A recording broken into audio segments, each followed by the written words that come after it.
Anyway, here with reaction, Fox News contributor, former Speaker of the House, Newt Gingrich. Great to have you, Mr. Speaker. So, I know I speak for a lot of Americans. I watched the WEF. I saw what happened in Davos. I see the amount of money we pay for the UN, the WEF, the WHO. We pay the vast majority of money for the Paris Climate Accords. China and India are classified as developing nations, and they pay a fraction of what the U.S. pays. My question is, why does the U.S. continue to pay the bulk of monies for many organizations, international, that don't seem to like us very much?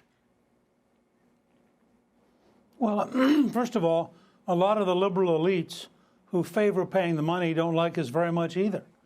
So if you were to ask people like John Kerry, he's much closer to the international organizations' disdain for the United States than he is to people who think America is the most important country and that Americans ought to be taken care of. I thought it was symbolically perfect that at the time when East Palestine, Ohio, really needed attention, President Biden was in Kiev giving away more money and proposing that the United States create a welfare state for Ukrainians that we would pay for. I mean, this is the kind of policy that is madness. I'm for defeating Putin. I'm for helping the Ukrainians militarily. But I am against the idea that we should pour endless cash out with no notion of what victory would be and with no notion of responsibility. So I think if you want to get to a balanced budget, one of the places you start, and it's pretty simple. Chinese economy is almost the size of the American economy. Let's match the Chinese contributions.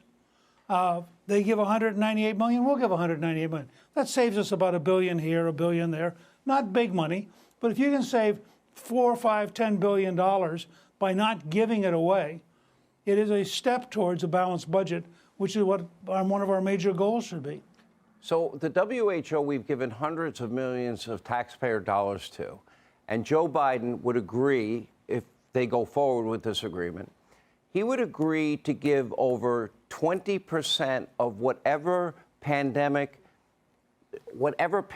materials we had, be it vaccines, be it gloves, be it masks, be it whatever it happens to be at the time, we'd give 20% to the world and take it away from the American people. Shouldn't we take care of Americans first with American money before we pledge to share it with the rest of the world? We'll share, but we have to take care of Americans first. Why is that not a priority?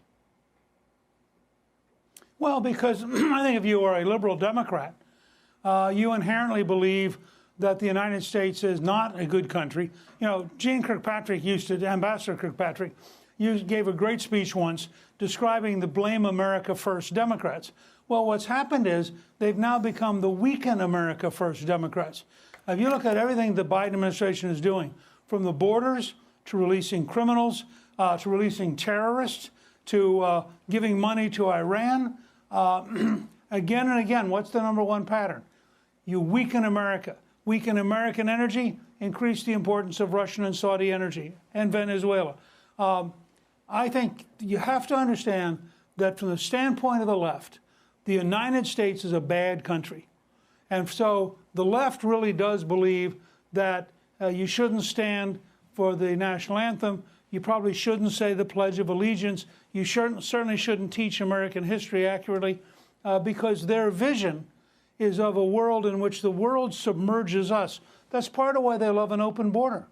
I mean, if they could get another 20, 30, 40 million illegal immigrants, they'd be thrilled. Yeah. They would think that's terrific. And every time we assimilate and get people to become Americans, it terrifies the left. Asian Americans now work very hard, want to get ahead, and guess what? Liberal school boards discriminate against Asian Americans because they do too well.